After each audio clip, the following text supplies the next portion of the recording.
ಎಲ್ಲರಿಗೂ ನಮಸ್ತೆ ಸ್ನೇಹಿತರೆ, ನಾನು ನಿಮ್ಮ ಆಕಾಶ್ ಮಾಡಲ್. ಸ್ನೇಹಿತರೆ, ಇವತ್ತಿನ ಭದ್ರಾ ಡ್ಯಾಮ್ ವಾಟರ್ ಲೆವೆಲ್ ಎಷ್ಟಿದೆ ನೋಡ್ಕೊಬೋಣ. ಅದಕ್ಕಿಂತ ಮುಂಚೆ ನೀವಿನ್ನೂ ನಮ್ಮ ಚಾನಲ್ಗೆ ಸಬ್ಸ್ಕ್ರೈಬ್ ಆಗಿಲ್ಲ ಅಂದರೆ ದಯವಿಟ್ಟು ಸಬ್ಸ್ಕ್ರೈಬ್ ಮಾಡ್ಕೊಳ್ಳಿ.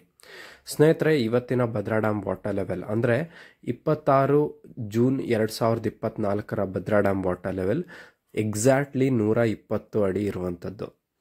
ಸೊ ಇನ್ನು ಇನ್ಫ್ಲೋ ಒಳಹರಿವಿನ ವಿಚಾರಕ್ಕೆ ಬರೋದಾದ್ರೆ 2276 ಕ್ಯೂಸೆಕ್ಕು. ಮಳೆ ಚೆನ್ನಾಗಿ ಆಗ್ತಾ ಇದೆ ಕೆಲವೊಂದು ಭಾಗದಲ್ಲಿ, ಹಾಗಾಗಿ ಇನ್ಫ್ಲೋ ಜಾಸ್ತಿ ಬರ್ತಾ ಇದೆ.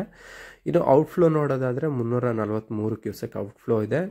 ರಿವರ್ಸ್ ಲೂಸ್ ಬಂದು 300 ಕ್ಯೂಸೆಕ್ ಇದೆ. ಎವಾಪ್ರೇಷನ್ 43 ಕ್ಯೂಸೆಕ್ ಇದೆ. ಇನ್ನು ಲಾಸ್ಟ್ ಇಯರ್ ಈ ಟೈಮ್ನಲ್ಲಿ 137 ಅಡಿ ವಾಟರ್ ಲೆವೆಲ್ ಇತ್ತು. ಇದು ಇವತ್ತಿನ ಭದ್ರಾ ಡ್ಯಾಮ್ ವಾಟರ್ ಲೆವೆಲ್ ಮಾಹಿತಿ ಸ್ನೇಹಿತರೆ. ಇದೇ ರೀತಿಯ ಭದ್ರಾ ಡ್ಯಾಮ್ ಮಾಹಿತಿಗಾಗಿ ನಮ್ಮ ಚಾನಲನ್ನು ಸಬ್ಸ್ಕ್ರೈಬ್ ಮಾಡ್ಕೊಳ್ಳಿ ಹಾಗೂ ನಮ್ಮನ್ನು ಸಪೋರ್ಟ್ ಮಾಡಿ ಅಂತ ಹೇಳ್ತಾ ಈ ವಿಡಿಯೋನ ಮುಗಿಸ್ತಾ ಇದ್ದೀನಿ. ಧನ್ಯವಾದಗಳು ಸ್ನೇಹಿತರೆ.